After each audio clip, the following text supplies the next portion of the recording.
மச்சான் எங்கடா காலையில ஆளே காணோம்? ஐயோ டயர்டா இருக்குடா. நேத்து ஒரு பொண்ணு இன்ஸ்டால கட் பண்ணேன்.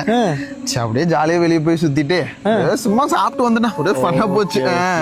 சொல்லாம இருந்துட்டேன். மத்தியம் ரேஸ் கோர்ஸ் பக்கம் போயிருந்தேனா மால் நிறுத்த கூட போறத பார்த்தனேடா. டேய் சும்மா சொல்லாதடா. அடே 2 கண்ணால பார்த்தடா. ஒயிட் சுடிதார் போட்டு இன்னொருத்த கூட போறத நானே பார்த்தேன். உண்மையாவாடா? ஏண்டா என்ன லவ் பண்ணி வேற ஒருத்த கூட சுத்திட்டு இருக்காளா அவ? கால் பண்ணி வெயிடா. உன் ஆளு சும்மா ஒருத்தவங்க கூட சுத்தினா சொன்னதுக்கே உனக்கு இவ்வளவு கோவம் வருது. நீ உண்மையா ஒருத்தவங்கள போய் சுத்திட்டு வந்திருக்கடா. இந்த விஷயம் அந்த பொண்ணுக்கு தெரிஞ்சா அது எவ்வளவு கஷ்டப்படும் தெரியுமா? அப்படி இல்லடா. அது எப்படி ஒரு பொண்ணு ஒரு 4 பேர் கூட சேர்ந்து சுத்தினாங்க அப்படின்னா அந்த பொண்ணுக்கு என்னென்னமோ கேவலமா பேர் வைக்கிறீங்க.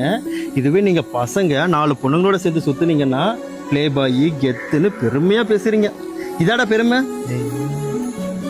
இங்க பாரு, ஒரு விஷயம் நல்லா புரிஞ்சுக்கோங்க. ஆணுக்கும் சரி பெண்ணுக்கும் சரி உண்மையா ஒரு ரிலேஷன்ஷிப்ல லவ் பண்ணீங்கன்னா உண்மையா இருங்க.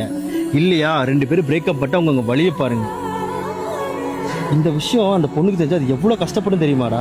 சாரா தெரியாம பண்றேன். நான் பண்ண மாட்டேன்டா. சொல்லாத, முதல்ல செய்ய.